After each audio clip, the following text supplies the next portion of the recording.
Rasulullah sallallahu alayhi wasallam, sitting amongst the Sahaba, he said, "O my Sahaba, yushik al-umamu an tada'a alaykum kama tada'a al-akalatu ila qas'atiha." A time will come where how you one another, you call yourselves, call each other to a plate, to a banquet. How people who are consuming food, they call one another. People will call one another to consume this ummah in exactly the same way. يُوشِكَ الْأُمَمُ أَن تَدَاعَ عَلَيْكُمْ. People will call one another against you. Similarly, just as how you people call one another to a plate of food.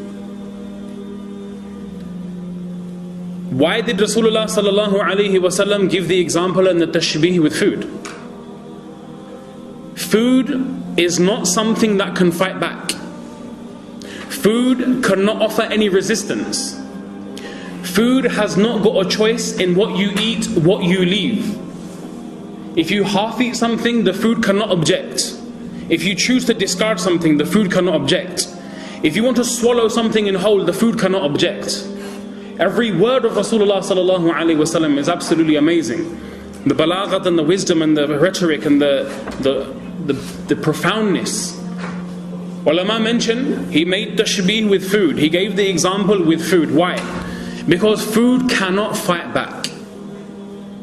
When the Sahaba radiyallahu ta'ala anhum ajma'in, they heard this, it was extremely difficult for ever them to perceive a condition like this fall in the ummah of the Prophet sallallahu alaihi wasallam. One of the Sahaba radiyallahu anhum ajma'in, they ask, "Amin qillatin nahnu yawma idhin?" O Prophet of Allah, will it be because we are few in number? Will it be because we are less? Will it be because our numbers have diminished and dwindled? The Prophet sallallahu alaihi wasallam, he said, "Bal antum yawma idhin kathir." No, my Sahaba, rather you will be massive in number. وَلَكِنَّكُمْ غُثَاءٌ كَغُثَاءِ السَّيْلِ. But you will be as insignificant as the scum in the flood. When floods come, they bring dirt and filth with it. You will be just like this. You will have no izzat in society. You will have no maqam in the sight of the people. You will have no prominence left in the worldly life. You will not be able to call respect like you once did. Badr, 313 Sahaba. Enemy of Makkah, the Quraysh, 1,000. Victory belonged to this ummah. The battle of Uhud, 700 against 3,000. Initially, due to mistake, later on Muslims suffered, but victory was initially for this ummah. The battle of Khandaq, 3,000. Enemy, 24,000. Victory belonged to this ummah. The battle of Sham, enemy Muslims 1,000. Enemy of that time 100,000. Victory still belonged to this ummah. The battle of Muta, Muslim 3,000. Enemy Byzantine Qaba'il of Arab 200,000. By the qasam of Allah, victory still belonged to this ummah. Amin qillatin nahnu yawma idhin. Are we going to be less in number? Bal antum yawma idhin kathir. You'll be in multitudes. You'll have many people. You'll be insignificant. You won't have no haysiyat in this world. You won't have no value left. Prophet sallallahu alaihi wasallam, he mentions the reason why. Allah Ta'ala will take out from the hearts of your enemies any fear for you, any izzat and any khawf.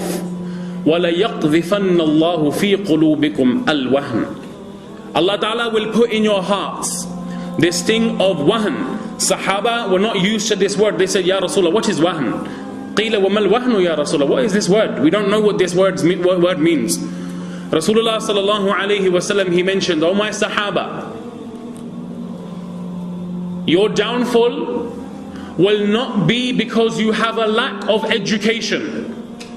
Your downfall is not because you will have a lack of worldly accolade. Your downfall is not because you have a lack of wealth. Your downfall is not because you don't have access to natural resources. Your downfall is not because of the fact that you have no longer got big buildings, big businesses. No, my Sahaba, the cause for your downfall will be two. You will become too attached to this worldly life, and you will be afraid to leave this worldly life and meet Allah subhanahu wa ta'ala. Hubbud dunya wa karahiyatul maut. You will be too involved in the worldly life, and you will fear the time of death and meeting Allah. What's happened to this ummah? We want to sit, we want to think of the reasons. Everyone will have their own theory. Everyone will come up with their own plan. How to make the ummah back to normal. If you do this, this will happen. If you do that, that will happen. Sahaba radiallahu anhum ajma'in, they understood deen. They were the true heroes of Islam. They were the true people who were the flag bearers of Islam. They held the standard of La ilaha illallah and Muhammadur Rasulullah. We are no longer that ummah of izzah. We are no longer that ummah that has any prominence left in the world. Our downfall will not be a lack of education or weaponry or money or business. Yes, these things will be needed in their respective place. But the solution to the problems which we face and to the halat and conditions which we are faced with, Allah's qasam, Allah gave to the Prophet Muhammad sallallahu alayhi wasallam. Whether you live in Cardiff, whether you live in Bradford, whether you live in Birmingham, whether you live in America, whether you live in Canada, South America, Asia, Morocco, Saudi Arabia, North Pole, South Pole, East and West, by the qasam of Allah, that Allah who controls my life in His hands, the solution to our problems and the solution to our halat and conditions, by the qasam of Allah, Allah has kept only and solely in the deen of Allah and nothing else.